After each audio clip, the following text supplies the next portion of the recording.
take a look at this. Tessic has such trust in humans that she's bringing her baby right down to Steve, even though he's a total stranger. Steve's really cautious because these moms are amazingly protective. He's not sure exactly how to behave and how she'll accept him in her territory. When I came to Sumatra to have an experience with orangutans, I never really thought I was going to get this close. Check this girl out. Unbelievable. She's looking around. I'm far more intimidated than she is. I'm not sure what she's up to. Not at all.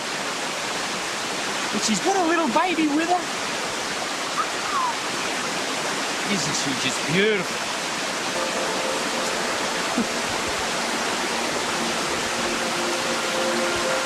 What can I say? I think I'm in love.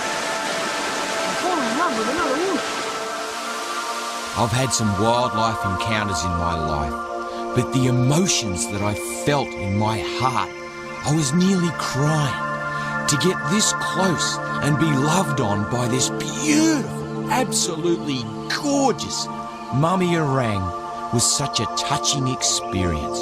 Alright, so this video is going to be a bit about orangutans and the problems facing them at the minute, and what can be done about it. Now, in that first clip, you already see that orangutans are really lovely animals.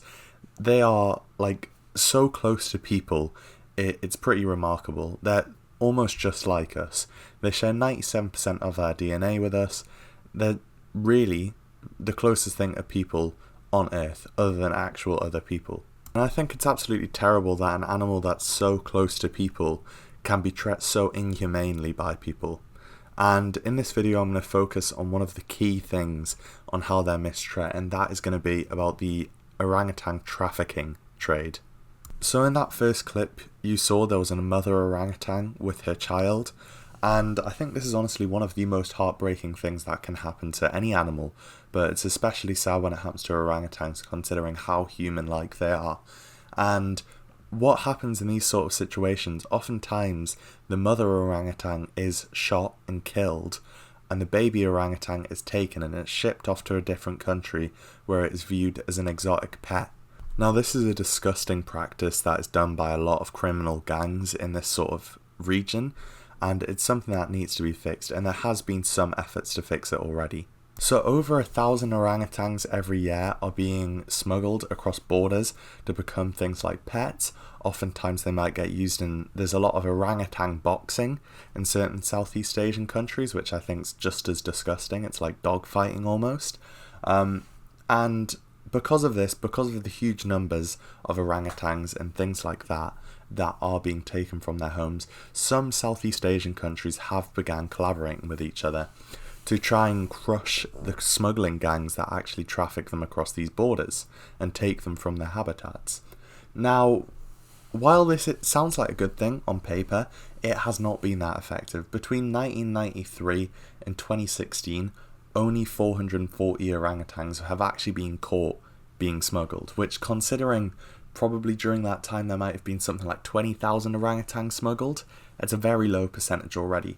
And out of them 440 orangutans that had been smuggled, only 7 people were prosecuted for it. Now, in those 7 people, on average, the fines for them were about $450 US, and the average prison time was only 8 months. So it's clear the law enforcement around this just isn't good enough, and it needs to be better. The main issue is the way law enforcement is actually approaching this. They're mainly looking at it as stop orangutans from being smuggled, rather than actually get rid of the smuggling rings that are smuggling them. So that needs to be completely upheld. And the thing is that prosecutions need to happen. When people are caught smuggling orangutans, there needs to be firm punishments. 8 months in prison and a $450 fine just isn't going to cut it when an average orangutan on the street is going to be able to be sold for upwards of $8,000. This means that punishments need to be on par with other serious economic crimes, things like tax evasion and stuff like that.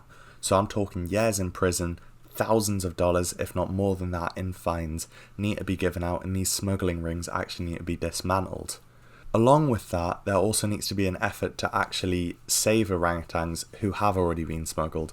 There's an awful lot of orangutans in places like Thailand who are kept as pets there, and there needs to be intelligence gathering on stuff like this, and orangutans need to be turned home. Now, there is already a little bit of this going on. Thailand has been doing a pretty decent job. They've been returning a fair few orangutans during the years, which is a really, really good thing, and it is definitely a step in the right direction, but there is a problem with this too. So orangutans that are rescued in places like Thailand are oftentimes returned to their origin countries, which is usually Indonesia and Malaysia. Now the problem is that most of these orangutans were taken at a very young age, and this means they never ever had that proper relationship with their mother, which means they never ever learned how to actually survive in the rainforest.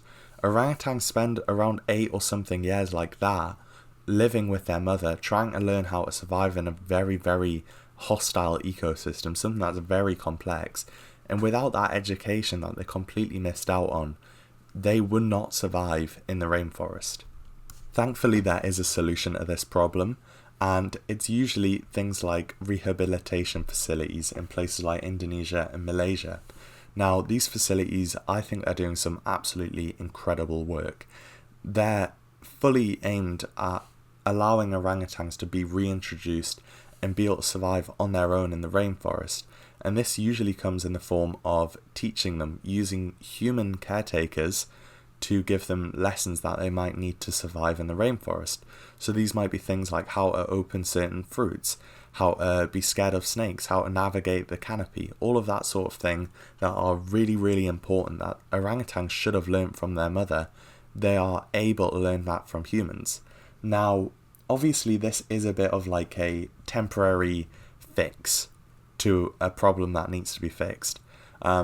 And while they're doing some absolutely incredible work, there needs to be some changes in other places as well. There needs to be less use of things like palm oil, because ultimately the more areas of rainforest that are being deforested, it becomes much, much more easy to be able to actually access the orangutans, to be able to steal them and traffic them. So less deforestation, preferably more reforestation, might reduce the numbers of these incidents happening.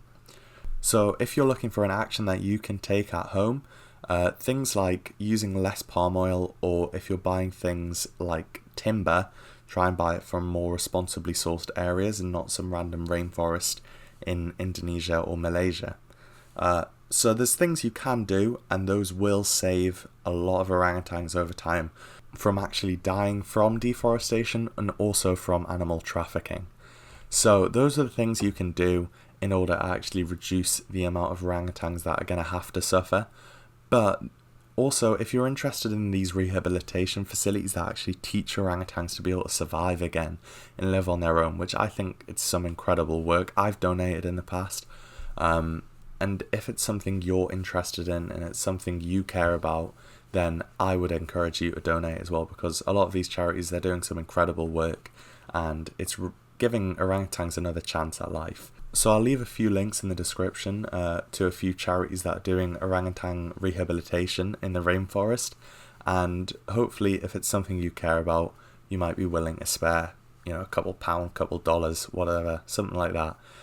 It would be really, really kind of you. So anyways, hope you've enjoyed the video and hope you've learned something new. So thanks a lot for watching. Goodbye. Give her a big hug and a kiss. Mom gently chews baby's hand and watch the reaction. Hear that? Little cry. Now that's a tantrum very much like you'll see in human children. As well as their 4 limbs, orangs use their mouths to help sense the world all around them. They express anger and affection all through mouth contact. Look at the length of their fingers, the length of their toes. They're huge in comparison to mine. Look at that. Hard to imagine when you look at this beautiful mother and her baby, as placid, itchy nose, as placid as it gets.